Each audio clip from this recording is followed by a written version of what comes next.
สวัสดีค่ะพบกับวิชาคณิตศาสตร์นะคะชั้นประถมศึกษาปีที่2ค่ะสำหรับคลิปวิดีโอนี้นะคะเราจะเรียนกันวันที่20กันยายนพศ2564ค่ะหนังสือที่เราจะใช้นะคะก็ยังเป็นเล่มนี้อยู่นะคะเด็กๆเป็นแบบฝึกหัดวิชาคณิตศาสตร์ชั้นประถมศึกษาปีที่2ค่ะเราก็เริ่มหน่วยการเรียนรู้ที่6มาแล้วใช่ไหมคะสำหรับชั่วโมงที่แล้ววันนี้ก็มาต่อกันนะคะลูกหน่วยการเรียนรู้ที่6นะคะเรื่องของการคูณค่ะ สำหรับวันนี้นะคะเราก็ยังอยู่ที่เรื่องของความหมายการคูณและก็การใช้เครื่องหมายการคูณนะคะวันนี้นะคะตัวอย่างแรกเลยนะคะโจทย์ถามว่านักเรียนเห็นอะไรจากภาพนะคะคำตอบเลยก็คือเห็นโดนัท2ถาดใช่ไหมลูกจะมีโดนัทถาดละ5ชิ้นนะคะโดนัท2ถาดนี้นะคะถาดละ5ชิ้นแสดงจำนวนกี่กลุ่มกลุ่มละเท่าไหร่คะตอบได้เลยนะคะแสดงจำนวน2กลุ่มค่ะกลุ่มละ5ค่ะก็คือ2กลุ่มของ5นั่นเองค่ะ มีโดนัททั้งหมดกี่ชิ้นนะคะทราบได้อย่างไรถ้านักเรียนลองนับดูนักเรียนจะเห็นว่ามีโดนัททั้งหมด10ชิ้นนะคะเพราะว่าเอา5บวก5เท่ากับ10นะคะถ้าเราจะเขียนเป็นประโยคสัญลักษณ์แสดงการคูณนะคะเราจะเขียนได้เป็น2คูณ5เท่ากับ10เพราะว่า2ก็คือจำนวนกล่องใช่ไหมคะจำนวนกล่องจำนวนถาดนั่นเองนะคะจำนวนถาด2ถาด5คือจำนวนโดนัทที่อยู่ในถาดนะคะลูก2คูณ5เท่ากับ10นะคะ 2กลุ่มของ5นะคะหรือ2คูณ5เขียนเป็นประโยคสัญลักษณ์การคูณนะคะได้2คูณ5เท่ากับ10 2คูณ5ก็คือเท่ากับ5บวก5ก็คือ5บวกกัน2ครั้งนั่นเองค่ะ2คูณ5คือ5บวกกัน2ครั้งนะคะเด็กๆดังนั้นนะคะมีโดนัททั้งหมด2คูณ5เท่ากับ10ชิ้นค่ะตัวอย่างถัดมานะคะนักเรียนเห็นอะไรจากภาพคะนักเรียนจะเห็นว่ามีเก้าอี้2แถวใช่ไหมคะแถวละ1 2 3 4นะคะแถวละ4ตัวมีเก้าอี้2แถวนะคะแถวละ4ตัวนะคะมีเก้าอี้ทั้งหมดกี่ตัวและทราบได้อย่างไรถ้านักเรียนลองนับเองเนี่ยนักเรียนจะได้เก้าอี้ทั้งหมด8ตัวใช่ไหมคะเพราะว่าเอา4บวก4ได้เท่ากับ8ใช่ไหมคะ และถ้าเราเขียนเป็นประโยคสัญลักษณ์การคูณนะคะจะได้เป็น2คูณ4 2มาจากไหนคะเด็กๆ2มาจากจำนวนแถวนั่นเองนะคะมี2แถวนะคะ4คือจำนวนเก้าอี้ที่อยู่ในแต่ละแถวนะคะ2คูณ4เท่ากับ8ค่ะ2แถวนะคะแถวละ4หรือ2คูณ4นะคะเขียนเป็นประโยคสัญลักษณ์การคูณจะได้2คูณ4เท่ากับช่องสี่เหลี่ยมนะคะ2คูณ4เท่ากับ4บวก4นั่นคือ2คูณ4เท่ากับ4บวกกัน2ครั้งนั่นเองค่ะดังนั้นนะคะจำนวนเก้าอี้ทั้งหมดก็ได้มาจาก2คูณ4เท่ากับ8ตัวค่ะตัวอย่างถัดมานะคะจะเป็นโดนัทนะคะเป็นรูปโดนัทถามว่าโดนัททั้งหมดกี่ชิ้นนะคะและทราบได้อย่างไรถ้าเรานับเองเนี่ยก็จะได้1 2 3 4 5 6 7 8 9 10 11 12ซึ่งมันเสียเวลามากเลยใช่ไหมคะลูกถ้ามันเป็นจำนวนที่มากกว่านี้เราจะมานั่งนับแบบนี้หูเสียเวลามากเลยนะคะเราจะต้องใช้วิธีการคูณง่ายกว่านะคะลูก มีสีเขียวนะคะทั้งหมด3ชิ้นมีสีแดง3ชิ้นมีสีแดงขาว3ชิ้นและสีรุ้ง3ชิ้นนะคะรวมเป็น12ชิ้นนั่นเองค่ะมีโดนัทกี่สีสีละกี่ชิ้นนะคะมีโดนัททั้งหมด4สีนะคะสีละ3ชิ้นค่ะเด็ก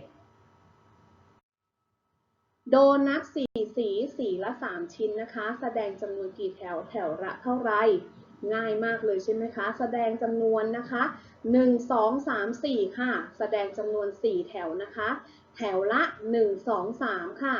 แถวละ3ชิ้นค่ะพิจารณาโดนัทแต่ละสีนะคะมาดูโดนัทสีเขียวที่อยู่แถวที่1เลยนะคะโดนัทสีแดงที่อยู่แถวที่2นะคะก็จะได้3เหมือนกันเนาะโดนัทสีแดงขาวที่อยู่ในแถวที่3ก็จะได้3ชิ้นเหมือนกัน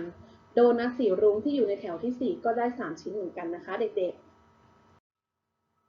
ดังนั้นนะคะโดนัท4แถวแถวละ3ชิ้นนะคะหรือ4คูณ3นั่นเองค่ะเขียนประโยคสัญลักษณ์การคูณและวิธีหาผลคูณได้ดังนี้นะคะ4แถวแถวละ3ชิ้นนะคะหรือ4คูณ3นะคะ เขียนเป็นประโยคสัญลักษณ์การคูณได้4คูณ3เท่ากับช่องสี่เหลี่ยมนะคะ4คูณ3เท่ากับ3บวกกัน4ครั้งนั่นเองค่ะ4คูณ3เท่ากับ3บวก3บวก3บวก3นะคะหรือ3บวกกัน4ครั้งนั่นเองค่ะดังนั้นนะคะมีโดนัททั้งหมด4คูณ3เท่ากับ12ค่ะ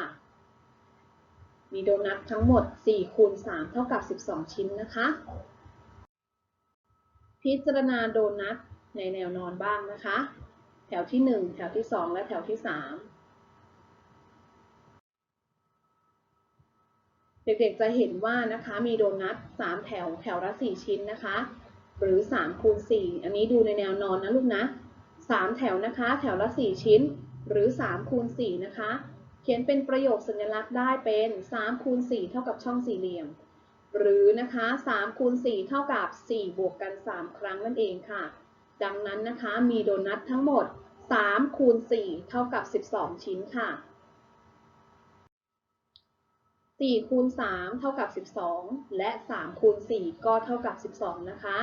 นักเรียนสังเกต4คูณ3และ3คูณ4นะคะ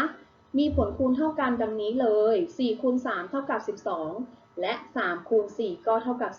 12ดังนั้นนะคะ4คูณ3เท่ากับ3คูณ4ค่ะถ้านักเรียนจะเขียนในรูปของการบวก4คูณ3นักเรียนจะต้องเอา3บวกกัน4ครั้งนะคะและถ้านักเรียนจะเขียนในรูปของการบวกของ3คูณ4นักเรียนจะต้องเอา4บวกกัน3ครั้งค่ะนักเรียนดูนะคะแบบที่1นะคะตัวอย่างนะคะแถวที่1แถวที่2แถวที่3นะคะแถวนะคะนักเรียนจะมี3แถวแถวละ5นะคะเราจะเขียนเป็นประโยคสัญลักษณ์การคูณได้3คูณ5เท่ากับช่องสี่เหลี่ยม3คูณ5หรือเท่ากับ5บวกกัน3ครั้งนะคะได้เท่ากับ15ค่ะแบบที่2นะคะเป็นแบบแถวแบบแนวตั้งนะคะแถวที่1แถวที่2แถวที่3แถวที่4และแถวที่5นะคะมีทั้งหมด5แถวแถวละ3นะคะถ้าเราเขียนเป็นประโยคสัญลักษณ์การคูณนะคะจะได้5คูณ3เท่ากับช่องสี่เหลี่ยมนะคะ5คูณ3เท่ากับ3บวกกัน5ครั้งได้เท่ากับ15ค่ะ3คูณ5เท่ากับ15นะคะและ5คูณ3ก็เท่ากับ15ค่ะ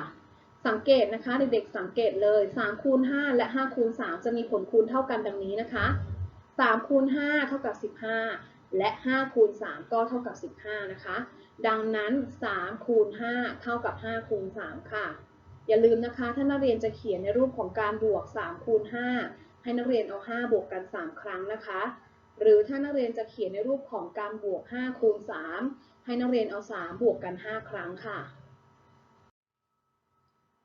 3แถวแถวละ7นักเรียนสามารถเขียนเป็นประโยคสัญลักษณ์การคูณได้ก็คือ3คูณ7เท่ากับช่องสี่เหลี่ยม3คูณ7เท่ากับ7บวก7บวก7หรือ7บวกกัน3ครั้งนะคะได้เท่ากับ21ค่ะ7แถวนะคะแถวละ3เด็กๆสามารถเขียนประโยคสัญลักษณ์การคูณได้เป็น7คูณ3เท่ากับช่องสี่เหลี่ยมนะคะหรือ7คูณ3เท่ากับ3บวกกัน7ครั้งได้เท่ากับ21เช่นกันค่ะ3คูณ7เท่ากับ21และ7คูณ3เท่ากับ21เด็กๆสังเกตนะคะ3คูณ7และ7คูณ3เนี่ยจะมีผลคูณเท่ากันดังนี้เลยนะคะ3คูณ7เท่ากับ21และ7คูณ3เท่ากับ21นะคะดังนั้นนะคะ3คูณ7จึงเท่ากับ7คูณ3ค่ะถ้านักเรียนนะคะอย่าลืมนะถ้านักเรียนจะเขียนในรูปของการบวกของ3คูณ7เด็กๆจะต้องเอา7บวกกัน3ครั้งนะคะและถ้าเด็กๆจะเขียนในรูปของการบวกนะคะของ7คูณ3เด็กๆจะต้องเอา3บวกกัน7ครั้งนะคะลูกอย่าลืมนะสรุปได้ว่านะคะจำนวน2จำนวนคูณกันนะคะเมื่อสลับที่กันผลคูณก็ยังคงเท่าเดิมค่ะสำหรับชั่วโมงนี้นะคะเรื่องของความหมายของการคูณและการใช้เครื่องหมายการคูณนะคะหวังว่าเด็กๆคงจะเข้าใจกันมากขึ้นนะคะลูกสำหรับวันนี้นะคะขอบคุณที่นักเรียนตั้งใจเรียนตั้งใจฟังค่ะแล้วพบกันใหม่ชั่วโมงหน้านะคะลาไปก่อนค่ะสวัสดีค่ะ